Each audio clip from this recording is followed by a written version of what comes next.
안녕하세요. 웹3의 진심인 제이크입니다. 자, 오늘은 이제 이더리움 2강 모든 것은 토큰화된다.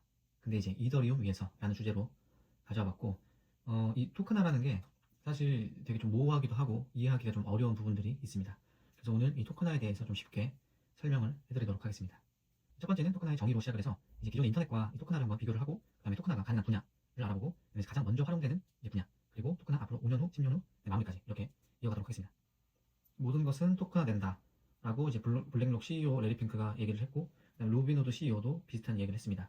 그래서 이 두 주요 인물들이 다 비슷한 생각을 하고 있고, 실제로 블랙록 같은 경우에도 이제 그 RWA를 통해서 실물 자산을 토큰화에 집중을 하고 있고, 그다음에 로비노드 같은 경우에도 지금 그 주식의 토큰화에 집중을 하고 있죠. 그렇기 때문에 이 토큰화는 사실 이제 단순히 어떤 투자 트렌드, 어떤 내러티브라기보다는 저는 이제 인프라의 전환이다라고 생각이 듭니다. 그래서 우리가 지금까지 한 20년, 30년 동안 오프라인에서 온라인으로 갔다면, 이제는 온라인에서 토큰화로 가고 있는 그런 인프라의 전환의 초기라고 좀 생각이 들고, 아마 이 토큰화를 모르시는 분들은 이걸 어디다 쓰냐, 이걸 왜 쓰냐라고 얘기를 할 수 있습니다. 근데 그 이야기는 제가 봤을 때 그 인터넷 초창기에 누가 이메일을 쓰냐, 이게 왜 필요하냐, 누가 인터넷으로 야구 중계를 보냐, 뭐 이런 말과 비슷하다고 봅니다. 그러니까 아직 그 앞으로 어떻게 될지에 대해서 조금 생각이 닫혀 있는 거죠. 자, 그러면 이제 토큰화의 정의에 대해서 한번 알아볼 건데, 그 토큰화란 무엇인가? 그래서 자산, 권리, 가치가 블록체인 위에서 저장되고 블록체인 네트워크를 통해서 이동 가능한 형태다 라고 보시면 됩니다. 그래서 이제 기존 인터넷과 다른 점, 그 핵심 두 가지는, 우리가 기존의 이 사용권, 우리가 기존 인터넷은 사용권입니다. 그래서 뭐 예를 들면은 이제 우리가 뭐 플랫폼 기업들, 뭐 인스타그램 같은 걸로 예를 들자면, 우리가 그 인스타그램에 있는 우리의 데이터들은 사실 우리가 그냥 임대를 해서 사용하고 있는 거지, 우리가 직접 소유하고 있는 건 아닙니다. 그래서 뭐 인스타그램이 언제든지 저희 계정을 막을 수 있고 컨텐츠를 검열할 수 있고 그런 거죠. 그러니까 만약 제 소유였으면 그렇게 할 수가 없습니다. 그렇기 때문에 기존 인터넷은 우리가 플랫폼 기업의 어떤 일부를 임대해서 사용하는 거지 소유는 아니다. 근데 이제 블록체인화가 되면, 이 토큰화가 되면 그게 이제 소유권으로 바뀝니다. 그래서 진정한 소유가 되는 거죠. 두 번째는 이제 중개자 없이 이동 가능하다. P2P. 이거는 이제 1강에서도 제가 말씀을 드렸죠. 어떤 중개자, 제3자가 없이도 다이렉트로 거래를 할 수 있는 그런 특징들이 있습니다. 그래서 제가 자꾸 그 인터넷과 좀 이제 비교를 많이 하는데, 이게 그 블록체인이나 토큰화는 기존에 없던 생소한 개념이었기 때문에 이해하는 데 굉장히 어렵습니다. 그래서 과거에 어떤 비슷한 일들과 비슷한 현상이나 사건과 비교를 하면 비교적 이해하기가 쉽거든요. 그래서 인터넷과 계속 비교를 해드리는 겁니다. 그래서 이제 인터넷은 이제 1990년대 나왔고, 이제 토큰화는 비교적 얼마 안 됐습니다. 그래서 2015년 이후라고 하는데, 이게 아마 이더리움이 생긴 이후를 말하는 것 같고, 이 저장 방식, 이게 가장 좀 큰 핵심이라고 볼 수 있습니다. 기존에는 우리가 중앙 서버에 저장해서 임대 사용하는 어떤 사용권의 개념이었고, 이제 이 토큰화는 블록체인의 분산 원장에 저장하는 그런 개념입니다. 그래서 기존의 인터넷은 이제 1강에서 말했던 것처럼 정보를 주로 이제 이동을 시키고, 이제 토큰화는 가치, 자산, 권리 등을 이제 이동시킬 수 있는 확장이 된 거죠. 이쪽 확장이 된 거고, 그 다음에 신뢰를 어떻게 하냐? 인터넷은 제3자 기관이나 어떤 플랫폼을 신뢰한다고 하면, 이제 블록체인에서는 이제 코드, 그 네트워크를 신뢰를 합니다. 그래서 블록체인이 이제 실제로 감시하고 검증하는 역할을 해주는 거죠. 원래는 플랫폼이 했다면. 그래서 이제 가장 큰 변화는 정보의 민주화에서 자산의 민주화로 넘어가는 시기다. 인터넷이 정보의 민주화를 만들었다면, 이 토큰화는 자산의 민주화를 만든다 라고 볼 수 있습니다. 그래서 인터넷이 실제로 우리의 정보를 되게 쉽고 빠르게 이동시킬 수 있는, 이렇게 유통을 시켰죠. 예전에는 이런 것들이 어려웠다면. 근데 이제 토큰화는 거기에 더불어서 어떤 자산들을 되게 빠르고 쉽고 저렴하게 이동시킬 수 있기 때문에 이런 자산의 민주화를 만들 수 있습니다. 그 다음에 토큰화가 이제 가능한 분야는 사실 인터넷에서 되는 거의 모든 것들은 다 가능하다고 보시면 됩니다. 그래서 결론은 일단 거의 대부분 가능하다. 그래서 대표적인 예시로는 이제 뭐 스테이블 코인 있겠죠. 달러를 토큰화한 자산, 스테이블 코인. 그 다음에 뭐 채권이나 부동산, 국채를 토큰화한 RWA, 그 다음에 디지털 소유권이나 이런 어떤 권리 등을 이제 토큰화한 게 NFT. 그리고 이제 요즘에 또 주식 토큰화 많이 하죠. 로비노드에 사고 있는 주식 토큰화, STO까지. 그리고 사실 뭐 포인트나 데이터, 신원 모든 게 가능합니다. 그래서 이제 뭐 이런 것들이 다 가능하다고 보시면 되고, 그래서 여기서 중요한 거는 사실 뭐 다 된다 이게 아니라 그래서 어디부터 쓸 거냐, 이게 저는 좀 핵심이라고 봅니다. 그래서 가장 먼저 활용될 분야는 아무래도 돈, 금융 쪽이겠죠. 이미 디지털화가 되어 있기도 하고 이동, 정산, 결제에서 정말 수요가 압도적으로 큽니다.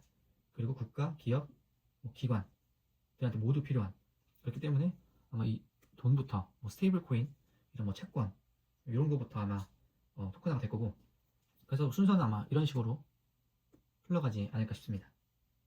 그래서 이게 너무 앞서 나가면 사실 그 투자에 있어서 버티기가 힘듭니다. 그렇기 때문에 이게 어디부터 조금 활용될지를 본 다음에 그 부분에 조금 집중적으로 투자를 하는 것도 저는 굉장히 좋은 방법이라고 생각을 하기 때문에 어디부터 토큰화가 될지를 알아보는 게 중요합니다. 그러면 이제 이더리움이 토큰화에 있어서 왜 중요하냐, 이것도 보셔야 됩니다. 그러면 이제 대부분은 지금 이런 토큰화가 이더리움 위에서 만들어지고 있죠. 그래서 왜 하필 이더리움이냐라고 하면 우리가 1강에서 알려드렸던 것처럼 이더리움은 탈중앙성이 있다. 그래서 특정 국가, 기업이 통제 못하고 굉장히 중립적인 성격을 띠고 있다. 그리고 이제 보안성, 10년 동안 단 한 번도 멈춘 적이 없고 지금 계속 그 엄청난 금액들이, 엄청난 달러가 돌아다니면서 검증을 하고 있죠. 그리고 이런 것들이 사실 비용이나 속도보다 중요한 게 결국 이 보안입니다. 보안, 안 터지는 거. 그래서 이런 월가나 기관들은 결국에 이 이더리움을 선택할 수밖에 없는 거죠. 그럼 이렇게 해서 이제 월가, 뭐 글로벌 은행, 그다음에 스테이블코인 발행상, 뭐 디파이 인프라, 이런 모든 어떤 관련된 기업들이 몰리기 시작하면 이 네트워크 효과는 점점 커집니다. 이런 식으로 확장이 되죠. 그러다 보면 굳이 이제 막 생겨나고 있는 이런 작은 곳에다가 하는 것은 좀 위험할 수가 있겠죠. 그러니까 위험한 실험이 될 수가 있습니다. 그렇기 때문에 현실적으로 그냥 안전빵으로 이더리움에서 할 가능성도 높아진다는 거죠. 그래서 이 금융 토큰화 영역은 이미 이더리움이 어느 정도 선점했다고 봐도 무방합니다. 그래서 사람들이 결국에는 이 인프라가 다 갖춰져 있는, 사람들이 많은 이 서울이나 수도권으로 몰리는 이유와 저는 비슷하다고 보고, 그리고 이제 사람들이 결국에 이제 음식을 시킬 때도 리뷰가 많은 곳에, 어떤 데이터가 많이 쌓여 있는 곳에 신뢰를 하고 몰리는 이유는 결국에는 이게 증명입니다. 증명된 거. 그래서 이게 핵심이고 이더리움 앞으로 더 커질 수밖에 없다라고 생각을 합니다. 그 다음에 토큰화가 결국에 이제 앞으로 5년 후, 10년 후 이게 된다면 어떻게 바뀔까? 그래서 5년 후면은 우리가 이제 금융을 훨씬 더 빠르고 효율적으로 할 수 있는 디지털 고속도로가 완공될 거고, 이제 이런 뭐 토큰화, 뭐 블록체인 이런 말은 더 이상 쓰지 않고 그냥 이 기술로 인한 편의성만 남는 그런 시대가 될 겁니다. 그래서 뭐 이 국경과 상관없이 언제든 이 메시지 보내듯이 바로 송금이 가능할 거고, 그 다음에 내 앱에서 이제 달러도 쉽게 사용이 가능하고 달러 이자까지 받을 수 있는 그런 시대가 또 올 거라고 보고, 그 다음에 참 당연하게 쓸 거라고 봅니다. 저는 이렇게 보고 이제 10년 후에는 진짜 이런 세계적인 금융이 담벼락이 붕괴된다. 진짜 그 국경이 없어지는 거죠. 그래서 세계 어떤 자산이든, 그 모든 부동산이든 뭐 주식 채권이든 전 세계 누구나 자유롭게 사고 파는 시대가 될 거다. 이런 판을 이제 블록체인 인프라가 깔아주는 거죠.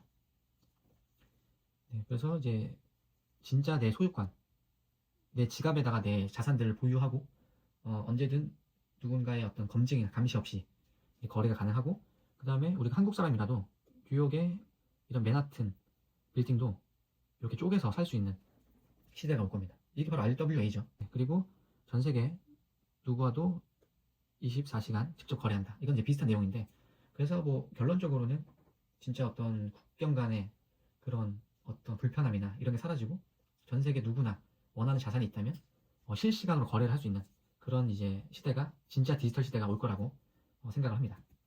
그래서 마무리를 하자면, 자, 토큰화 피할 수 없다. 그리고 금융 쪽이 가장 먼저 될 거다. 그리고 그 가장 보수적인 이 금융 산업의 선택을 받은 게 이더리움이다. 그래서 이더리움은 단순히 기술 코인이 아니라 전 세계 금융 표준 인프라가 될 거다 라는 말로 마무리를 하도록 하겠습니다. 그러면 다음 시간에는 아마도 이제 토큰화된 자산들에 대해서 좀 더 자세히 알아보는 그런 콘텐츠를 가지고 올 것 같습니다. 그러면 오늘 여기서 마무리를 하고, 영상이 좀 유익하셨다면 좋아요와 구독 부탁드립니다. 자, 그럼 안녕.